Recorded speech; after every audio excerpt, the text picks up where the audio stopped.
ജൂണിൽ തുടങ്ങുന്ന യൂറോ കപ്പിന് മുൻപ് അടുത്ത സീസണിൽ താൻ ഏത് ക്ലബിൽ ചേരുമെന്ന് അറിയാമെന്ന് ഫ്രാൻസ് ഫോർവേഡ് കിലിയൻ എംബാപ്പെ. ഏറെ നാളത്തെ അഭ്യൂഹങ്ങൾക്ക് ശേഷം പാരീസ് സെന്റ് ജർമ്മൻ വിടാനൊരുങ്ങുകയാണ് എംബാപ്പെ. യൂറോ കപ്പിനൊപ്പം ഒളിമ്പിക്സിലും കളിക്കാൻ താല്പര്യമുണ്ടെന്നും എംബാപ്പെ പറഞ്ഞു. എന്നെക്കുറിച്ച് പല അഭ്യൂഹങ്ങളും പുറത്തു വരുന്നുണ്ട്. അതിലെനിക്ക് ഉത്തരവാദിത്തമില്ല. ഭാവിയെക്കുറിച്ച് നിലവിൽ തീരുമാനമെടുത്തിട്ടില്ല. അങ്ങനെയൊരു തീരുമാനമെടുത്താൽ എല്ലാവരെയും അറിയിക്കും. യൂറോ കപ്പിന് മുൻപ് തീരുമാനത്തിലെത്താനാവുമെന്നാണ് കരുതുന്നത്. ഒളിമ്പിക്സിൽ കളിക്കുക എന്നത് സ്വപ്നമാണ്. ബന്ധപ്പെട്ടവർ അനുവദിച്ചാൽ സ്വന്തം നാട്ടിൽ നടക്കുന്ന ഒളിമ്പിക്സിൽ കളിക്കാൻ താൻ ഉണ്ടാവുമെന്നും എംബാപ്പെ പറഞ്ഞു.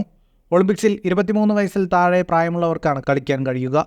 എങ്കിലും 23 വയസ്സിൽ കൂടുതലുള്ള 3 താരങ്ങളെ ഓരോ ടീമിനും സ്ക്വാഡിൽ ഉൾപ്പെടുത്താം. ഇങ്ങനെ ഫ്രഞ്ച് ടീമിലെത്താനാണ് 25-കാരനായ എംബാപ്പെ ശ്രമിക്കുന്നത്. യൂറോ കപ്പിൽ ജൂൺ 7 ഓസ്ട്രിയക്കെതിരായാണ് ഫ്രാൻസിൻ്റെ ആദ്യ മത്സരം. ഫുട്ബോൾ ലോകത്തെ കൂടുതൽ വാർത്തകൾക്കും വിശേഷങ്ങൾക്കുമായി സ്പോർട്സ് കഫേ പോൾ തന്നെ സബ്സ്ക്രൈബ് ചെയ്യുക.